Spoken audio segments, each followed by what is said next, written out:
औज़ुबिल्लाहि मिनश्शैतानिर्रजीम बिस्मिल्लाहिर्रहमानिर्रहीम रब्बि इश्रह ली सदरी व यस्सिर ली अमरी वहलुल उक़दतम मिन लिसानी यफ़क़हू क़ौली। आज इंशाअल्लाह नया एपिसोड शुरू करेंगे इमाम मालिक रहमतुल्लाह अलैह का वाक़या। चलिए, इमाम मालिक की स्टोरी जो है ना बहुत ही अलग है। इमाम अबू हनीफ़ा का स्टोरी तो हमने सुन लिया, बिल्कुल अलग है उनसे। कुछ चीज़ें मिलती हैं लेकिन वो काफ़ी अलग है। एक अलग शहर, एक अलग जगह, एक अलग टाइप के स्टाइल, एक अलग टाइप की ज़िंदगी। इमाम मालिक कहाँ पैदा हुए? कहाँ पे थे? मदीने में। मदीना में थे। मदीना उस वक्त जो था ना, उस वक्त कहा जाता था कि city of centre of knowledge था। नॉलेज का पूरा सेंटर था, जहाँ पे सहाबा थे, सहाबा के बच्चे थे। पॉलिटिकली काफ़ी स्टेबल था। हमने इमाम अबू हनीफ़ा का जिक्र कहाँ पे किया था? कुफा में, जो कि इराक़ में था, काफ़ी दूर। काफ़ी पॉलिटिकली अनस्टेबल था, वो काफ़ी पॉलिटिकली डिस्टर्ब था। मदीना क्या था? वो काफ़ी पॉलिटिकली क्या था? काफ़ी स्टेबल था। ठीक है, तो यहाँ पे थे वो। नॉलेज का एक सेंटर माना जाता था। एक अल्लाह के रसूल का हदीस भी है जिसमें जो कि कहा जाता है कि इमाम मालिक रहमतुल्लाह अलैह पे ही फिट बैठता है।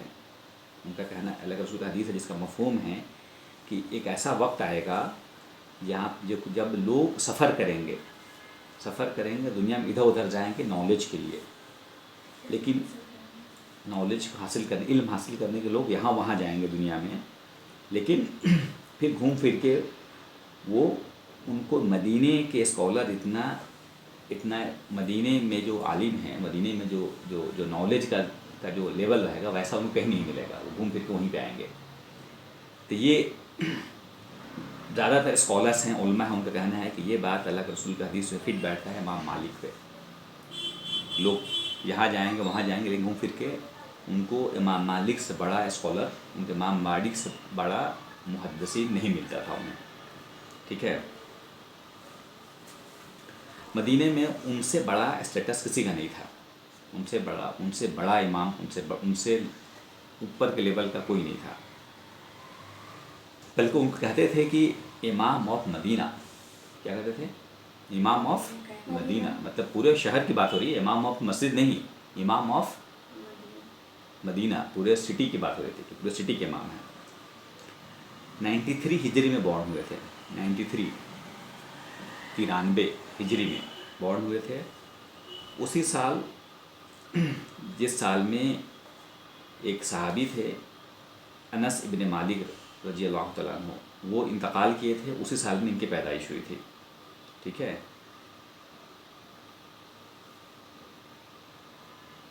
इनका नाम था मालिक इब्न अनस इब्न मालिक इब्न आमिर अबी अशबही अल यमनी, पूरा नाम था इनका। इनकी माँ का नाम था, वालिदा का नाम था आलिया बिन्त शरीक। आलिया बिन्त शरीक, ठीक है ना। दोनों इनके वालिदैन जो थे, माँ और बाप दोनों जो थे, वो यमन से थे। कहाँ के थे? यमन। और अल्लाह के रसूल ने यमन की बहुत तारीफ़ की थी। यमन की बहुत तारीफ़ की थी। बल्कि आम तौर पे क्या होता है ना, यमन के लोग बड़े अच्छे होते हैं। तो मैं कई लोगों से मिला हूँ अपने स्टूडेंट लाइफ में, बहुत ही पोलाइट होते हैं, बहुत ही सॉफ्ट होते हैं। उनके अंदर जो है ना, रिलीजन को लेकर, इस्लाम को लेकर एक जो लव होता है ना, वो अलग लेवल का होता है। तो अल्लाह के रसूल ने तारीफ़ की थी यमन के लोगों के बारे में। ठीक है, इनके जो ग्रैंड फादर थे, यानी इनके दादा जो थे, उनका नाम था मालिक इब्ने आमिर। क्या नाम था? मालिक इब्ने आमिर। जितने स्टूडेंट्स हैं, अगले हफ्ते मैं सवाल करूंगा बहुत सारे, तो मेक श्योर कि आप ध्यान से सुने, ताकि एक हफ्ते बाद ऐसा लगता है जैसे एक महीना हो गया, ताकि आप बता सकें उसे। ठीक है, बहुत ध्यान से सुनना है। ठीक है ना असफर? बैठ के सुनना है, अदब के साथ सुनना है, बहुत इंपॉर्टेंट है। अदब के साथ सुनना है, आँख से सुनना है। क्या बोल, किसे सुनना है? आँख से सुनना है। हाँ, आँख खुला, आँख बंद, कान बंद। ठीक है, आँख बंद तो कान बंद, आँख खोल के सुनना है। इसको बंद। ठीक है, फिर से बता दे रहा हूँ, मैंने बता दिया था।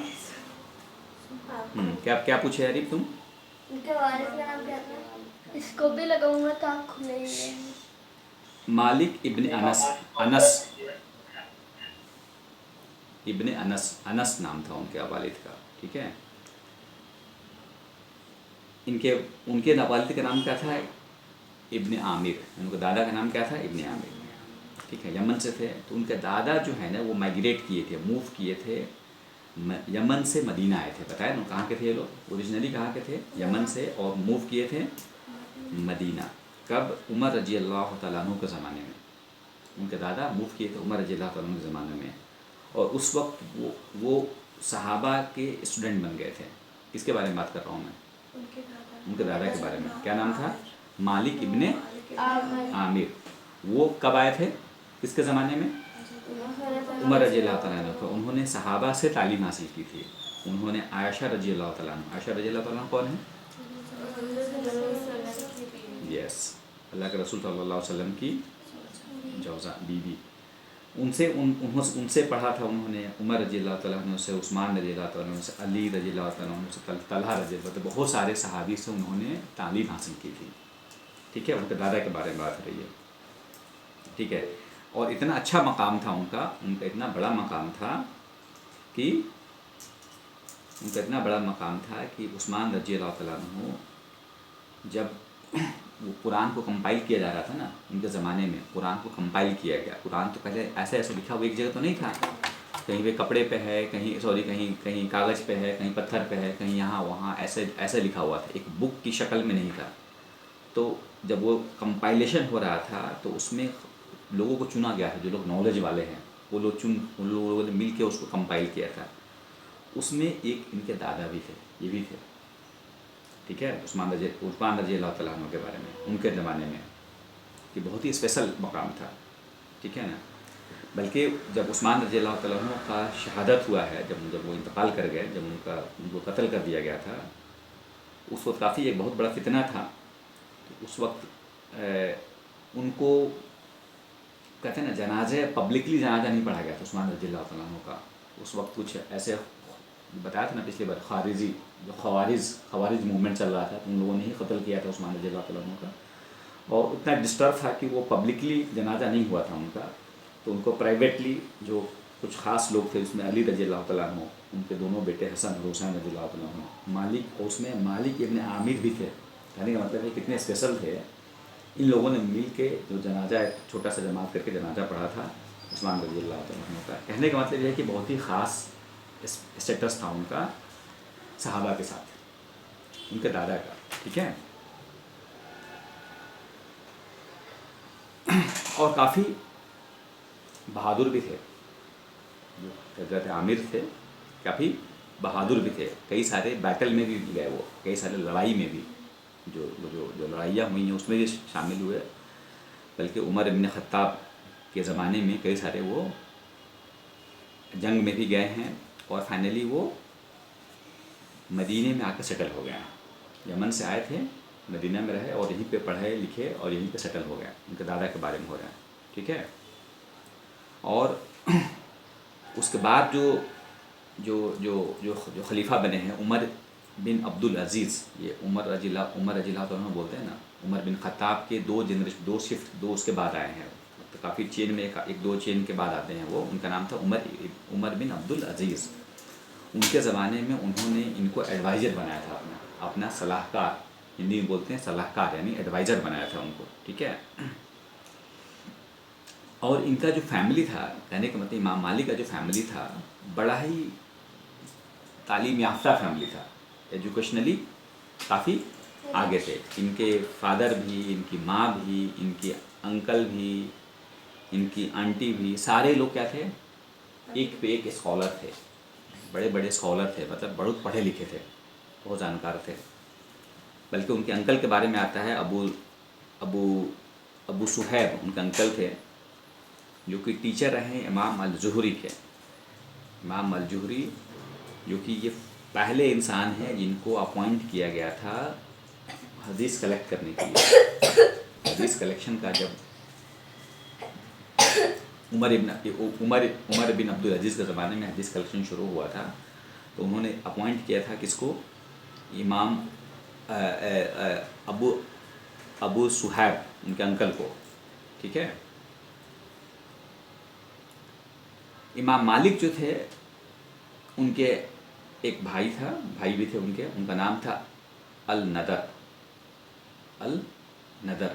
अल नदर जो थे वो भी काफ़ी पढ़े लिखे थे, काफ़ी स्कॉलर थे, लेकिन दोनों का उम्र सेम था, आसपास था, काफ़ी क्लोज थे एक दूसरे की उम्र में, ठीक है। और पढ़ने में उतना ध्यान नहीं लगाते थे शुरू में। इमाम मालिक क्या थे, पढ़ने में उनको उतना दिलचस्पी नहीं था, लेकिन नदर जो थे उनके छोटे भाई, वो काफ़ी स्टूडियस थे, पढ़ने में काफ़ी, बल्कि उनकी पहचान होती थी कि ये नदर का भाई है, ये नदर का भाई है। बाद में क्या हो गया, लोग बोलते थे कि ये इमाम मालिक के भाई हैं। होता है, पहचान किससे होती है, जो ज़्यादा आगे होता है उससे पहचान होती है। उनके फादर जो थे उनका प्रोफेशन था वो एरो बनाते थे। एरो मतलब ना तो मालूम है, तीर धनुष होता है ना, तीर का जो धनुष जो बनाते हैं, तीर जो बनाते हैं, तीर तो उस ज़माने में उसी सब था ही, वही हथियारी था, तो उससे बनाते थे। और मदीना जो था वो एक सेंटर ऑफ एजुकेशन था, जहाँ पे लोग बाहर से ही पढ़ने आते थे, बल्कि बाहर के जो रूलर्स थे, बाहर के जो गवर्नर्स थे, या वहाँ के भी बच्चे जो आते थे, समझिए कि उस वक्त हार्वर्ड, उस वक्त आईआईटी था, वो लोग आते थे पढ़ने के लिए वहाँ पे, ठीक है। इमाम मालिक के बारे में आता है कि, बस बैकग्राउंड बता रहा हूँ आज, कि वो ज़्यादा सफ़र नहीं किए। इमाम अबू हनीफा के बारे में क्या बताए थे, बहुत सफ़र किए थे। इनके बारे में क्या है कि उन्होंने बहुत ज़्यादा सफ़र नहीं किया, ये मदीना में ही रह गए, ठीक है ना। मैक्सिमम टाइम मदीना में गुजारे, बस एक आध बार जो हज और उम्रा करने गए, मक्का गए, बाकी टाइम वो सफ़र नहीं किया ज़्यादा वो, ठीक है ना। उन्होंने एक हदीस सुनी थी अल्लाह के रसूल की। अल्लाह का हदीस का रसूल क्या था कि जो मदीने में जिसका इंतकाल हुआ, जिसका इंतकाल मदीने में हुआ, उसकी मैं शिफात करूँगा, उसकी मैं सिफात करूँगा, मैं पैरवी करूँगा क़यामत के दिन। तो उन्होंने बहुत सीरियसली ले लिया था इसको, उनको था कि मुझे मदीने में ही रहना है, यही इंतकाल करना है। उनकी माँ के बारे में बहुत ज़बरदस्त आता है। क्या नाम बताया था माँ के बारे में, कौन बताएगा?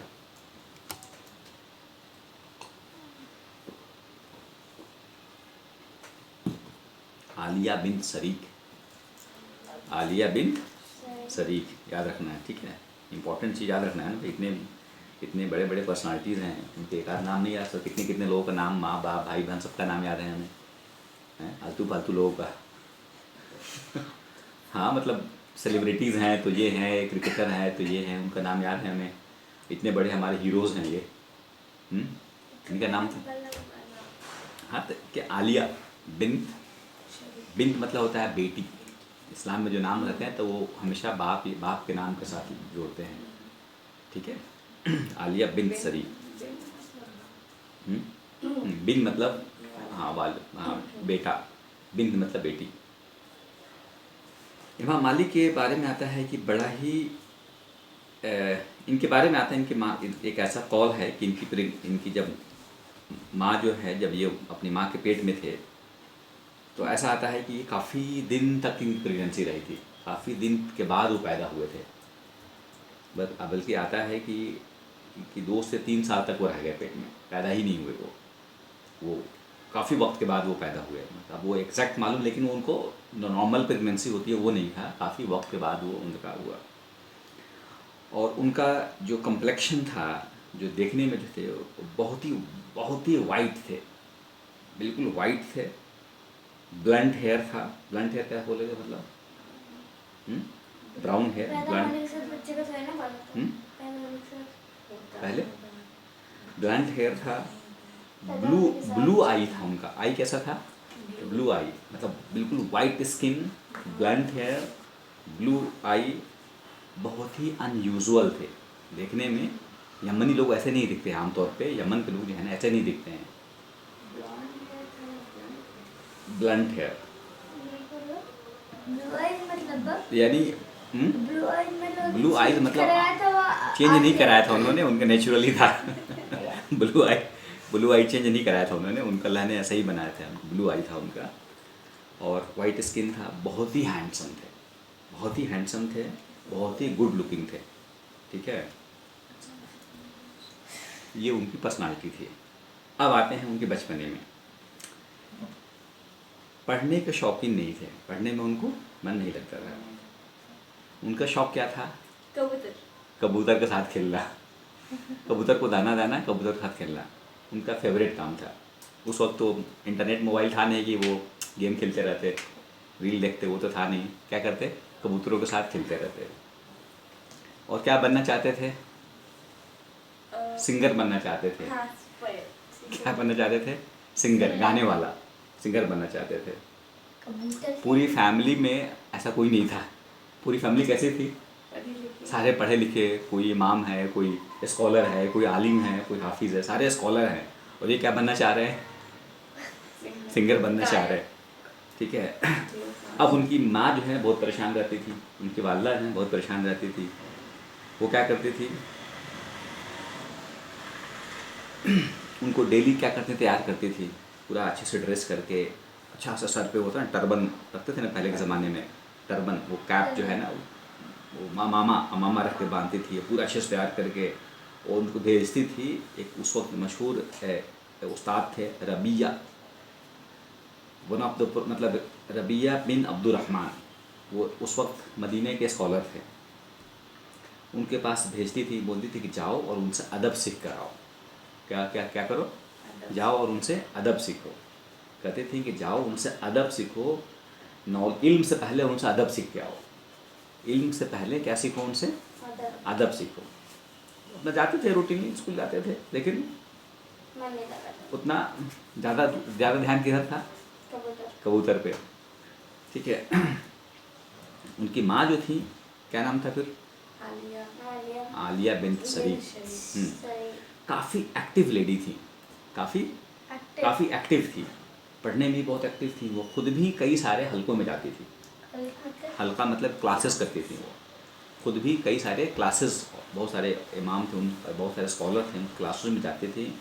और एक्टिवली थी, काफ़ी एक्टिव थी लर्निंग में, पढ़ने और सीखने में काफ़ी खुद भी एक्टिव थी वो। इमाम अबू हनीफा की वालदा के बारे में कैसा आया? सीधी सादी थी, अपने इबादत करती थी, नॉलेज के मामले में उतना नहीं आता है उनका। लेकिन ये क्या थी? बहुत एक्टिव थी।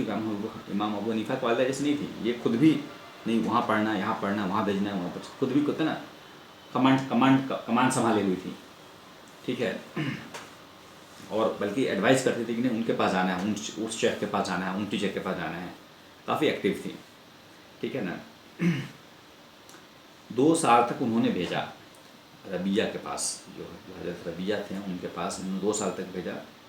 लेकिन उसके बावजूद भी इमाम मालिक जो थे क्या बनना चाहते थे? वो सिंगर ही बनना चाहते थे, ठीक है ना। और काफ़ी ज़्यादा वक्त गुजारते थे सिंगिंग में और कबूतरों के साथ, ठीक है। उनकी माँ ने बोलते भी थे कि मैं सिंगर बनना चाहता हूँ। तो एक बार उनकी माँ ने कहा कि तुम सिंगर के जैसे दिखते नहीं हो, सिंगर के जैसा तुम्हारा लुक नहीं है, पता है, उनको डिस्करेज करने के लिए कि क्या सोच रहे हो, सिंगर के जैसा लुक था बट वो नहीं। हाँ, सिंगर के जैसा तुम्हारा लुक नहीं है। टर्निंग कैसे हुआ उनका, कैसे उनका जहन बदला? एक बार की बात है, छोटा सा स्टोरी है। उनके भाई का नाम क्या था? क्या? उनके भाई का नाम क्या था? उनके भाई का नाम था अल-नदर था उनका, अल-नदर भाई उनका नाम था, ठीक है। एक बार की बात है, इमाम मालिक और उनके भाई दोनों साथ में बैठे हुए थे। और उनके फादर जो थे कुछ सवाल पूछे, दोनों से कुछ सवाल पूछे। तो अल-नदर ने फ़ौरन सही से जवाब दे दिया, इमाम मालिक जो जवाब दिए वो जवाब गलत था। उनके फादर ने कहा कि तुम्हारा जवाब गलत है, इसका जवाब सही है। उनके फादर ने कहते हैं ना, थोड़ा सा कमेंट किया कि जनाब को नहीं कहते हैं, जनाब को फुर्सत कहाँ है कबूतरों से। क्या कहा उन्होंने? जनाब को कुछ कबूतरों ने इतना बिजी कर रखा है, कबूतरों ने इतना ज़्यादा इनको बिजी कर रखा है कि इनके पास सीखने के लिए वक्त ही नहीं है। इनके पास पढ़ने के लिए वक्त ही नहीं है, ये तो कबूतरों में बिजी रहते हैं। ये बात उनके दिल में लग गई, चुभ गई कि ऐसे क्रिटिसाइज कर दिया, इसको आता है मुझे नहीं आता है, आपने ऐसा कर दिया। मैंने बोला कि गुस्सा में गए कि नहीं, अब मैं नॉलेज की बात है ना, मैं देखता हूँ कैसे नॉलेज होता है। वो चले गए। उस वक्त एक बड़े बहुत इमाम थे, बहुत बड़े इमाम थे, इमाम हुरमुस। उनका नाम था अब्दुल्ला इब्न यजीद इब्न हुरमुस। उनके पास चले गया तो बोले कि मुझे पढ़ना है आपसे। ये हमारे अब्बू बोलते हैं ना कि मुझे नहीं, मेरे पास टाइम नहीं, मुझे नहीं आता है, अब मैं दिखाऊंगा। तो कई बार होता है इंसान को दिल में लग जाता है तो इंसान वहीं से बदल जाता है। तो ये जो इमाम हुरमुस जो थे वो वन ऑफ द ग्रेटेस्ट फ़ुक़हा थे, मदीना के बहुत बड़े फ़ुक़हा थे। फ़ुक़हा मतलब जो लॉ का नॉलेज रखता है, जो फतवा दे सकता है। और वो मदीने के जो मस्जिद नबवी के इमाम थे, जो मस्जिद नबवी है, कितनी बड़ी बात है, उसके इमाम थे वो। उन्होंने 7 साल गुजारा है। इमाम मालिक ने कितने साल गुजारा उनके साथ? 7 साल गुजारा। अच्छा, इंटरेस्टिंग बात क्या है, इमाम हुरमुस जो थे वो नाबीना थे, ब्लाइंड थे, देख नहीं सकते थे वो, ठीक है, लेकिन फिर भी स्कॉलर थे। जस्ट इमेजिन, क्या थे? स्कॉलर थे, लेकिन आँख से देख नहीं सकते थे, ठीक है ना। 7 साल तक उन्होंने, इमाम मालिक ने उनके साथ बिताया। और उस 7 साल में किसी और के पास नहीं गया, वो सिर्फ उन्हीं से पढ़े, सिर्फ उन्हीं से पढ़े। जैसे इमाम अबू हनीफा के लिए कौन से टीचर थे? सबसे पहले टीचर कौन थे इमाम अबू हनीफा के? हम्माद। जैसे इमाम अबू हनीफा के लिए हम्माद थे, वैसे इमाम मालिक के लिए कौन थे?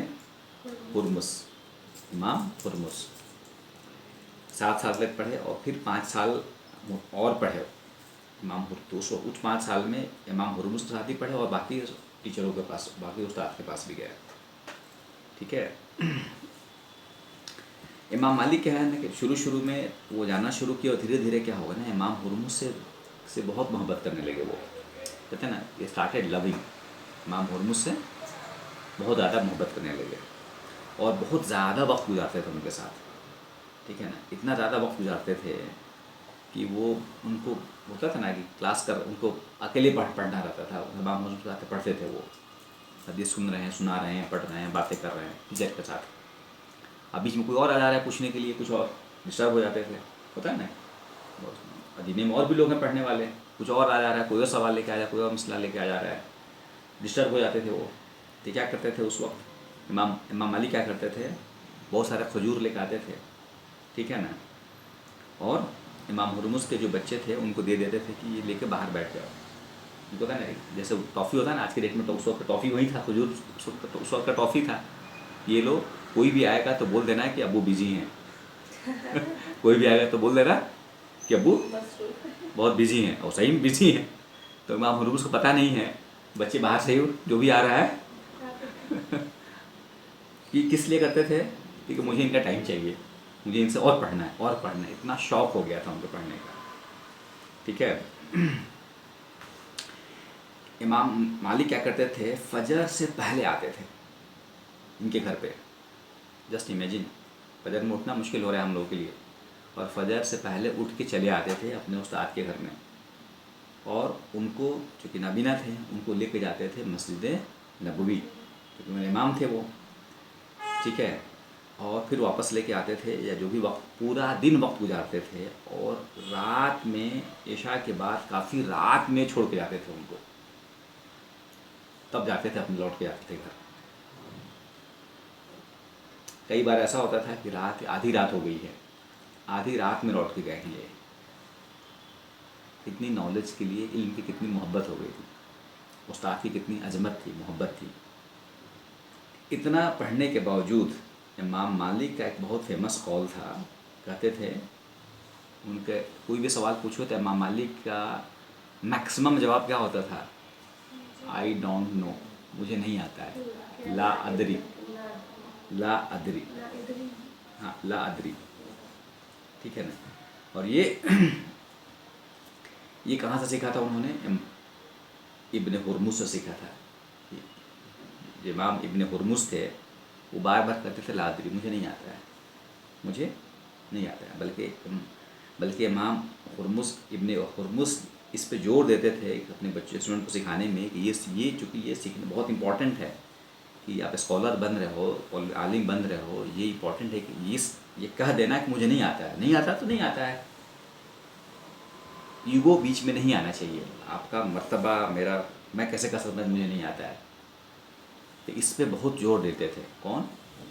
इमाम इब्ने हुर्मुस कि कहा करो कि मुझे नहीं आता है, ठीक है, नहीं आता है तो बोलो नहीं आता है।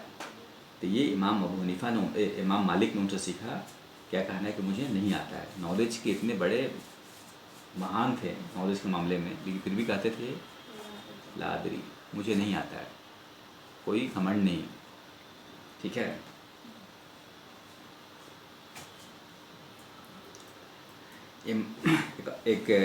एक स्टूडेंट है इमाम मालिक के स्टूडेंट हैं जिनका नाम है अब्दुल्लाह बिन वहद।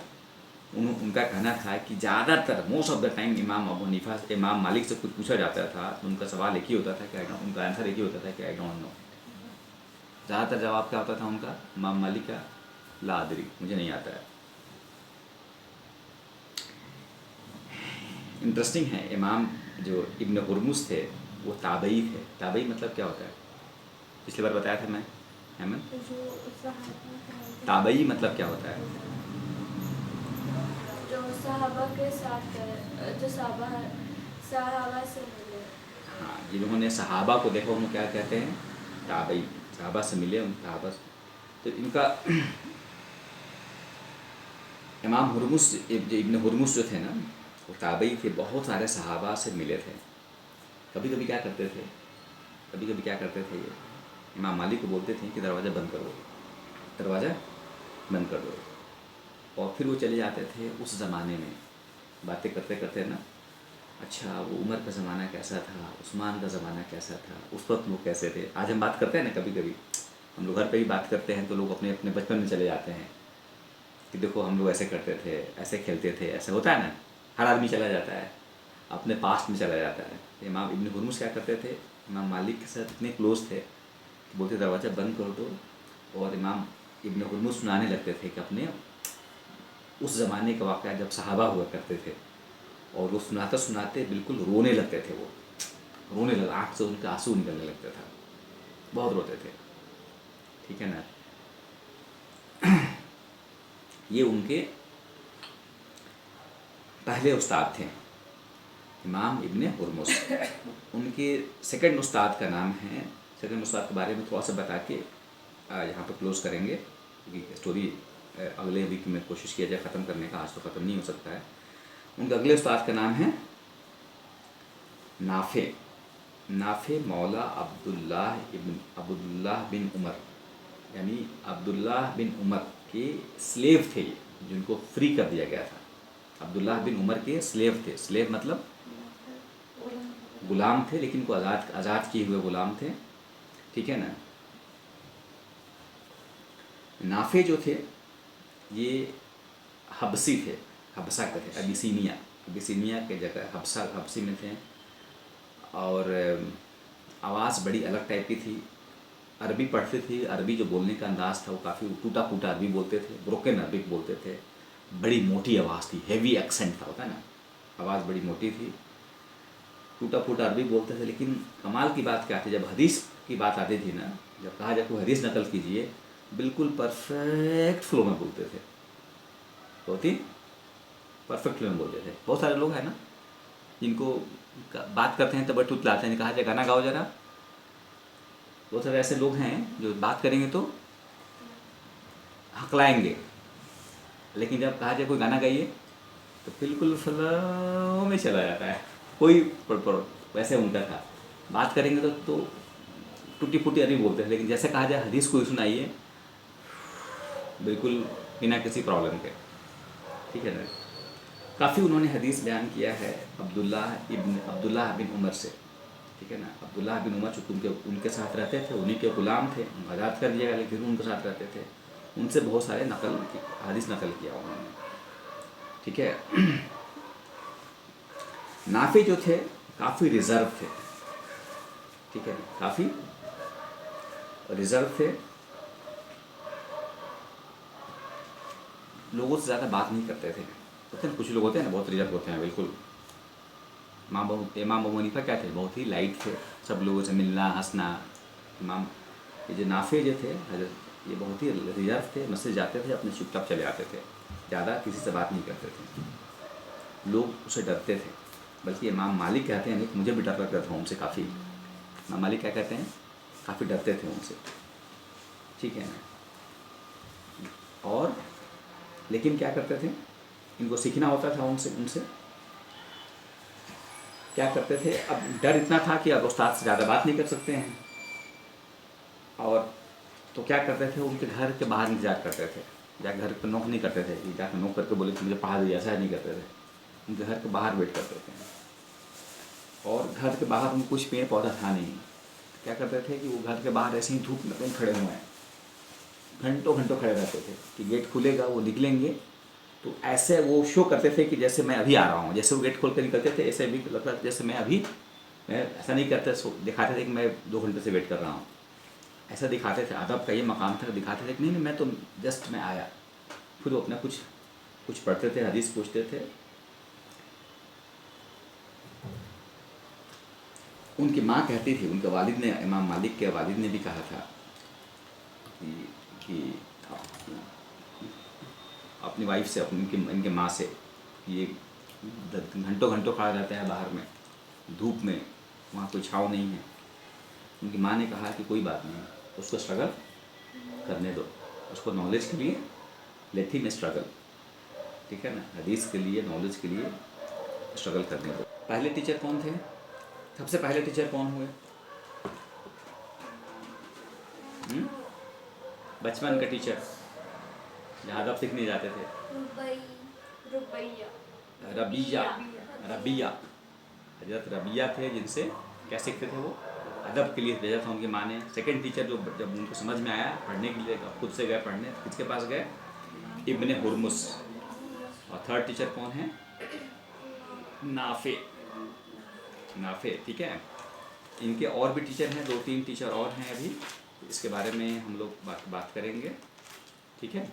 यहाँ तक रहने दिया जाए, ठीक है।